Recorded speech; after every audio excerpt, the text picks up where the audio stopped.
अब हमने भारत का तो देख लिया, हम बात कर रहे हैं दुनिया भर में क्या हो रहा था। तो दुनिया भर का एक हिस्सा हम पकड़ लेते हैं, ईरान।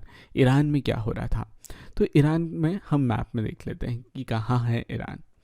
ये भारत है, ये इंडिया है, और ये है ईरान। ये करीब ये ईरान है। अब ईरान में जोरास्टर करके एक प्रॉफिट हुए, प्रॉफिट यानी कि मसीहा। अगेन वो पर्सन जो भगवान का संदेश लेके आया है, ईश्वर का संदेश लेके आया है, और लोगों में वो संदेश बांट रहा है कि कैसे हमें धर्म की तरफ बढ़ना चाहिए, हमें भगवान के बनाए रास्ते पे कैसे चलना चाहिए। ये प्रॉफिट का काम रहता है, ये एक मसीहा का काम रहता है। अब उनकी जो टीचिंग्स है उसे एक बुक में जिसका नाम है अवेस्ता करके, उसमें लिख दिया है। और आप माने कि ये जो लैंग्वेज है अवेस्ता की, और जो प्रैक्टिसेस लिखी गई है, जो तौर तरीके लिखे हुए हैं, वो वेद के तकरीबन सेम है। जैसे कि फॉर एग्जांपल वेद में यज्ञ का बहुत महत्व है।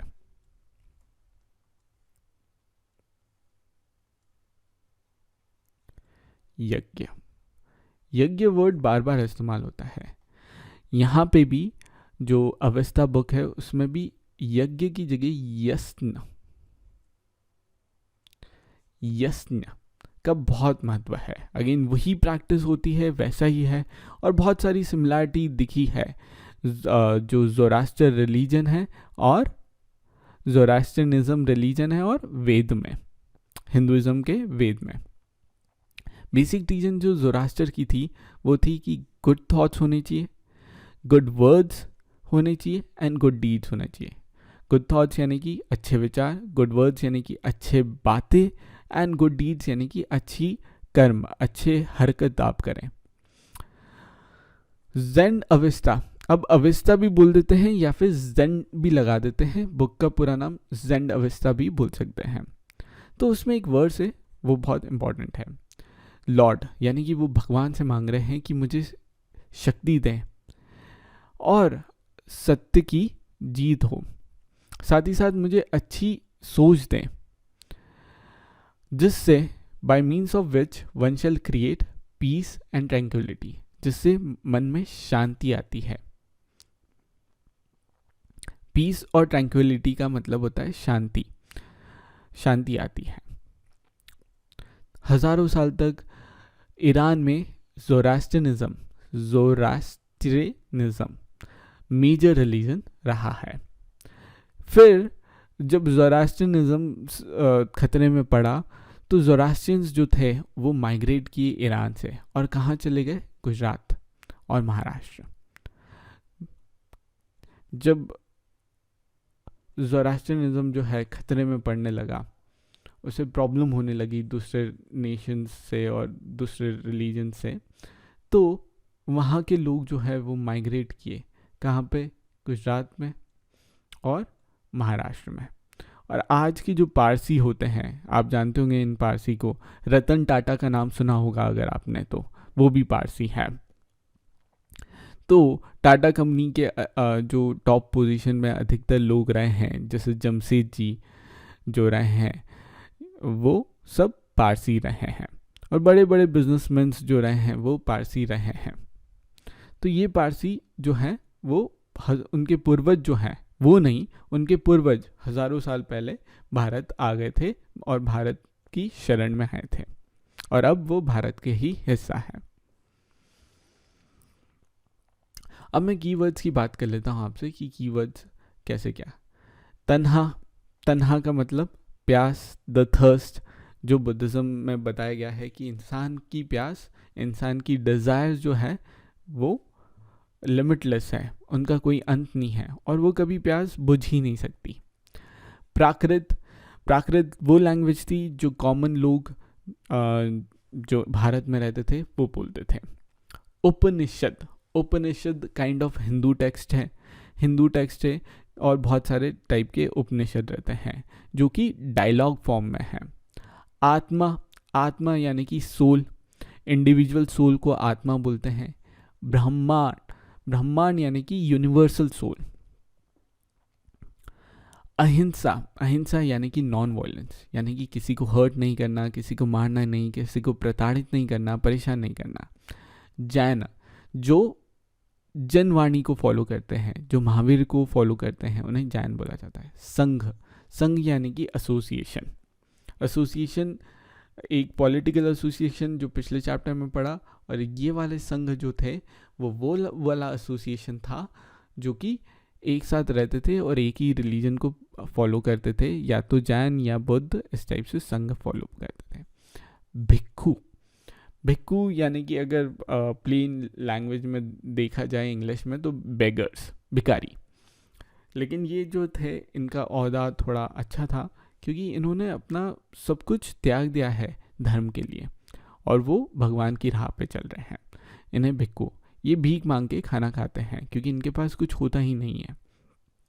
विहार, विहार यानी कि मोनेस्ट्री, जहाँ पे रहते थे। विहार और मोनेस्ट्री लिंक है, जहाँ पे भिक्षु भिक्खुनी जो है, मंक्स एंड नन्स रहते थे।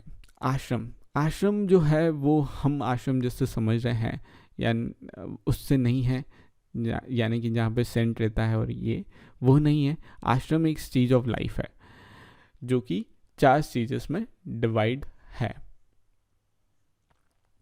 एक है ब्रह्मचर्य, ब्रह्मचर्य आश्रम जो रहता है उसके बारे में बात किया गया है, ब्रह्मचर्य आश्रम।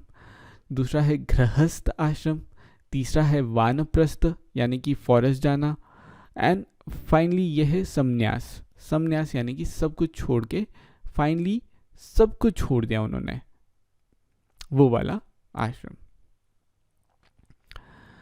अब क्वेश्चन अपन डील कर लेते हैं, बुद्ध ने किस तरीके से अपना संदेश लोगों में पहुंचाया। Describe the ways in which Buddha tried to spread his message.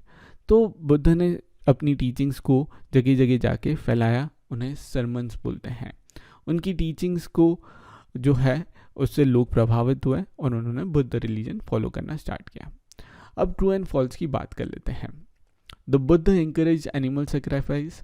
False, Buddha discouraged, उन्होंने एनकरेज नहीं किया, उन्होंने डिस्करेज करा एनिमल सेक्रीफाइसेस को। Sarnath is important because it was the place where Buddha taught for the first time. Sarnath इसलिए इम्पॉर्टेंट है क्योंकि बुद्ध ने वहाँ पे पहली बार सिखाया। ये बात बिल्कुल सही है, true.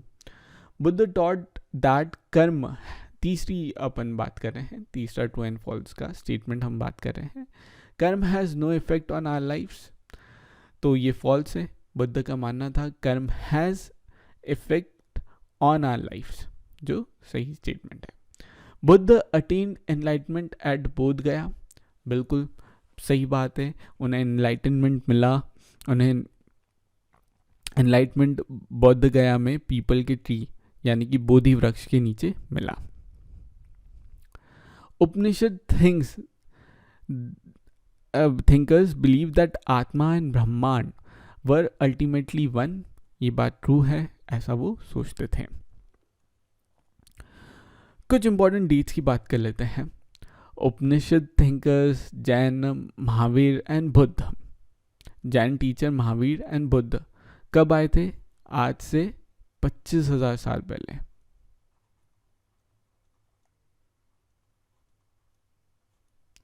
Year ago, Y for year, 25,000 साल पहले, 2500 ईयर्स अगो या 2500 ईयर्स अगो। जैन टेक्स्ट कब लिखे? 1500 साल पहले।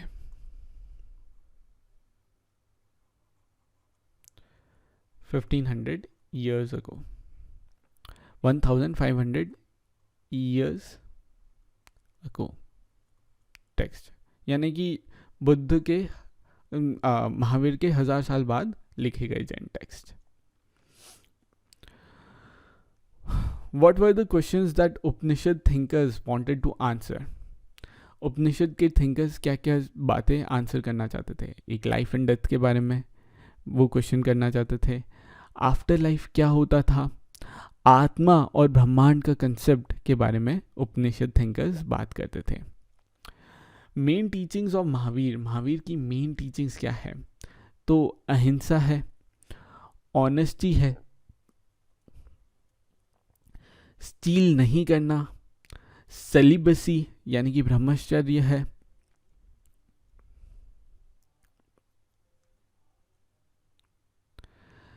बुद्ध की स्टोरी क्यों इम्पोर्टेंट है, जो कि चैप्टर में हमने देखा, अनागा की मदर ने बोला कि बुद्ध के बारे में उनकी टीचर को बोला बताना, क्योंकि बुद्ध जो सेंट थे वो भारत में हुए, उन्होंने मेजर इन्फ्लुएंस किया है भारत को, और न सिर्फ भारत को, इनफैक्ट इंटरनेशनली भी बुद्ध रिलीजन बहुत इंपॉर्टेंट रिलीजन है।